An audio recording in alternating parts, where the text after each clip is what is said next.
What if the portfolio you've been told is safe is actually slowing you down? When I first started investing, I copied what all the experts said. 3 funds, one for US stocks, one for international, one for bonds. Clean, simple, safe, right? But here's the thing. I followed that plan for years, and even though it looked smart on paper, I still felt stuck. My account wasn't growing like I hoped, and worse, when the market dropped, I still panicked. I checked my balance too much, I questioned everything, I even thought about selling. That's when it hit me. If I'm doing the responsible thing, why does it feel so uncomfortable? It turns out the issue wasn't just me, it was the way this portfolio was built. What I really needed wasn't more complexity. I needed a simple setup that actually works for real people. People who are still building, not protecting a billion-dollar fund. People like me, people like you. And that's what this video is about. I'm going to show you a new version of the 3-fund portfolio, one that keeps it simple, one that grows faster, one that feels safer, not just on a spreadsheet, but in real life. And no, the answer is not just picking better ETFs. It's something way more important. Let me show you. I thought I was playing it smart. I really did. I set up that classic 3-fund portfolio, I automated my deposits, I stayed away from hype stocks. I wasn't trying to get rich quick, I just wanted something that worked. But every time the market dipped, I still felt nervous. I found myself checking my portfolio way too often, like multiple times a day. I'd look at the red numbers, then open YouTube to see what everyone was saying, then I'd start second-guessing myself. Should I change the mix? Should I sell some? Should I go more defensive? I was doing the responsible thing and still feeling stressed. That's when I realized something big. Most people don't chase safety because they're greedy. They chase safety because they're scared. Not of losing money, but of feeling out of control, of getting it wrong, of watching time slip by and feeling behind.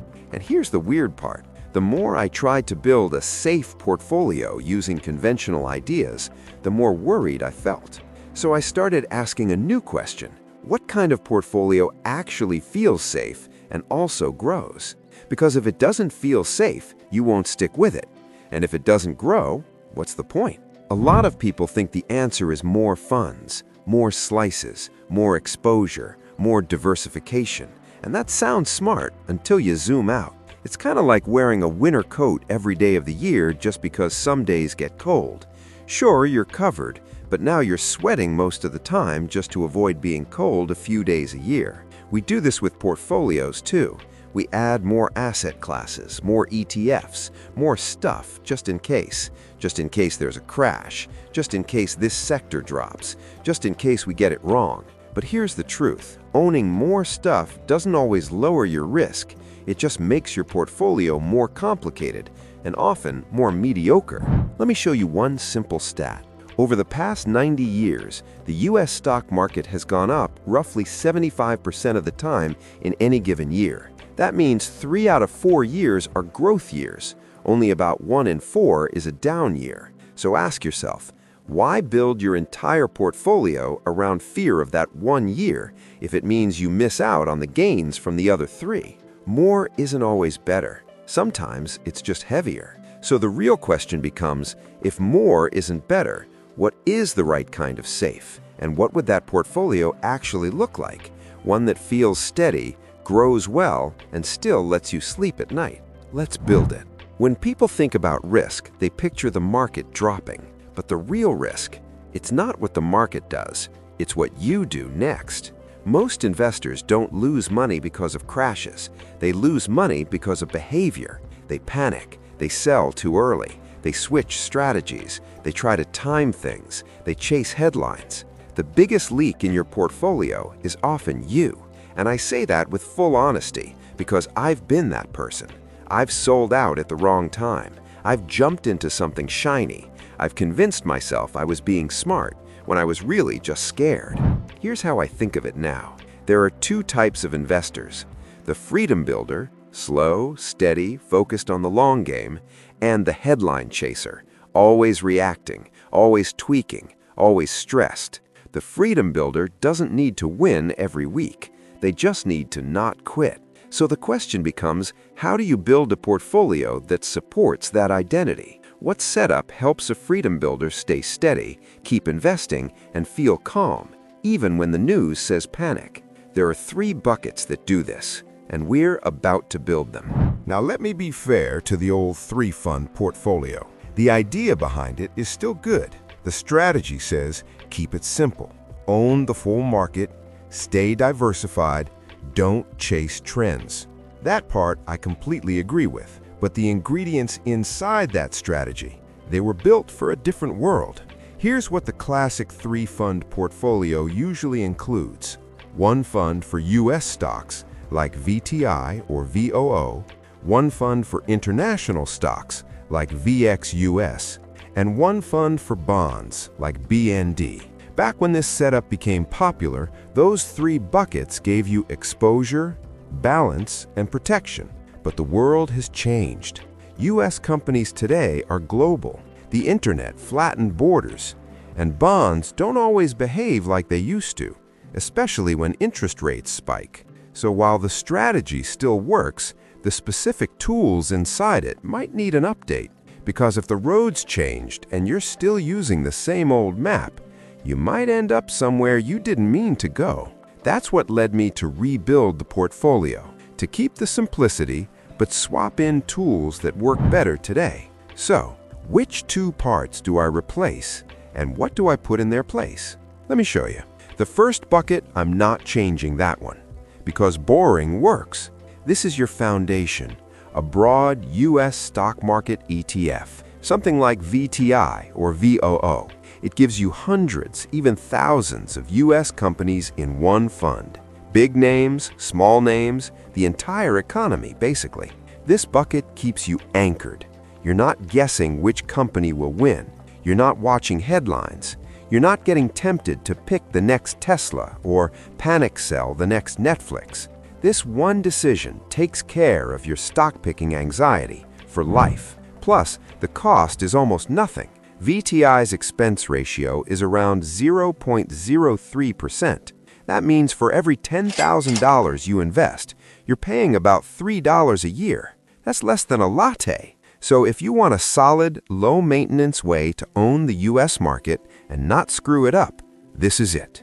We don't touch this bucket. We just keep feeding it.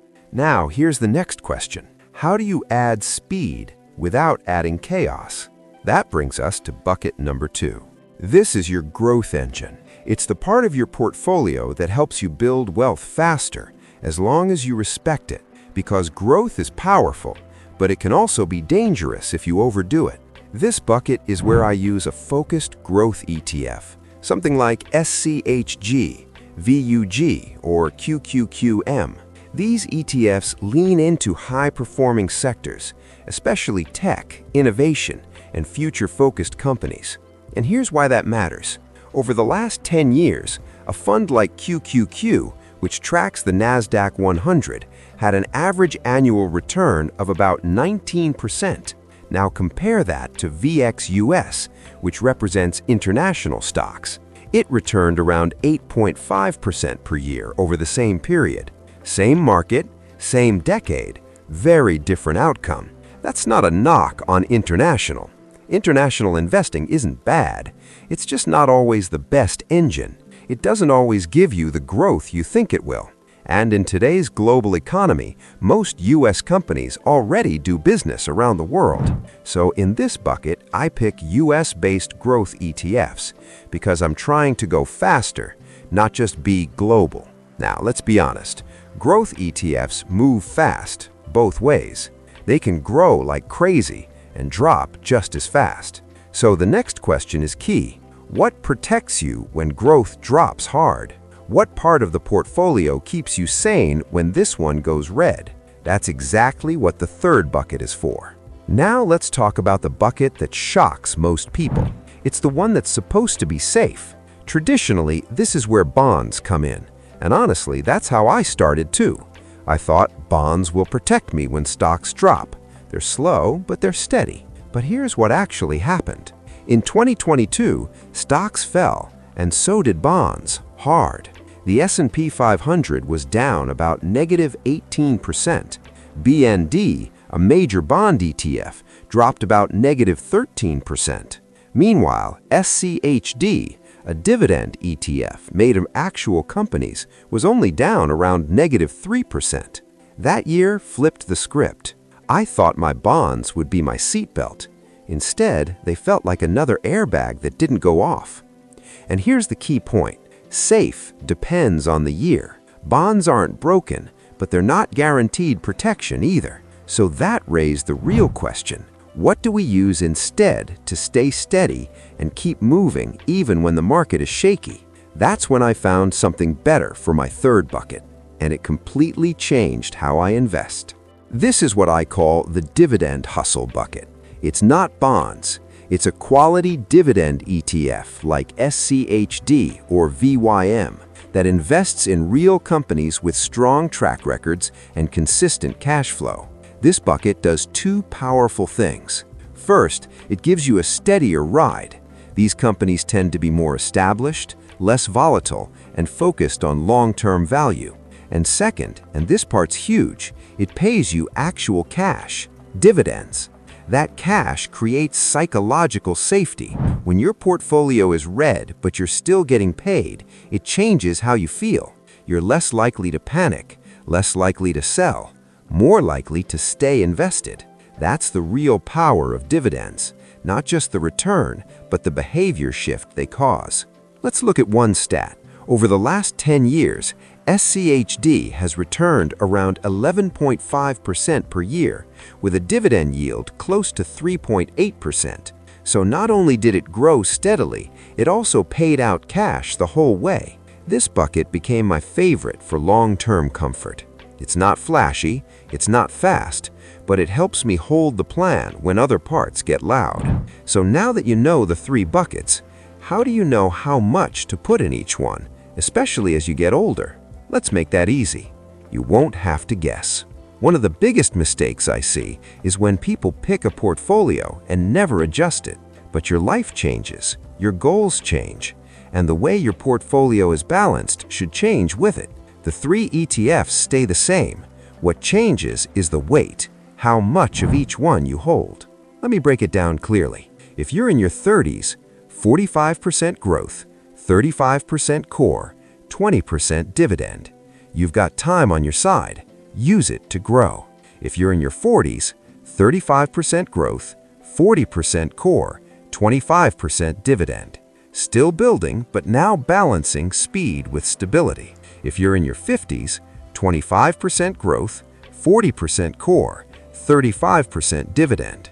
You want growth, but you're closer to needing the money. If you're in your 60s or retired, 10 to 15% growth, 30% core, 55 to 60% dividend. Now it's about protection, cash flow, and peace of mind. This isn't about being cautious, it's about being wise with the time you have left in the game.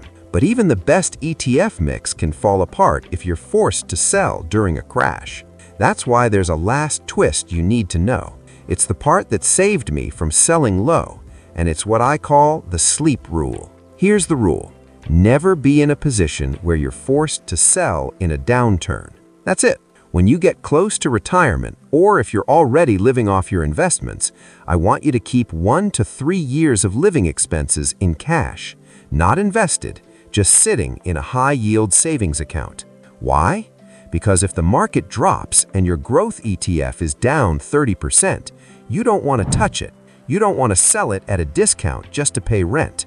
That cash buffer is your safety net. It gives you time. It gives your portfolio room to recover. It gives you sleep. So here's what I want you to do next. Take a few minutes this week, look at your age, look at your mix, and ask yourself, do I have the right balance, not just on paper, but emotionally? If you want help figuring out what to do first, second, third, to go from starting out to full financial freedom, that's what the next video is all about. It's my full order of operations, like a checklist you can follow. But before you go, drop a comment below and tell me, what decade are you in? Your 30s, 40s, 50s? And what's your biggest worry right now? Crashes, taxes, or staying consistent? Let's build this thing right. and build it to last. I'll see you in the next one.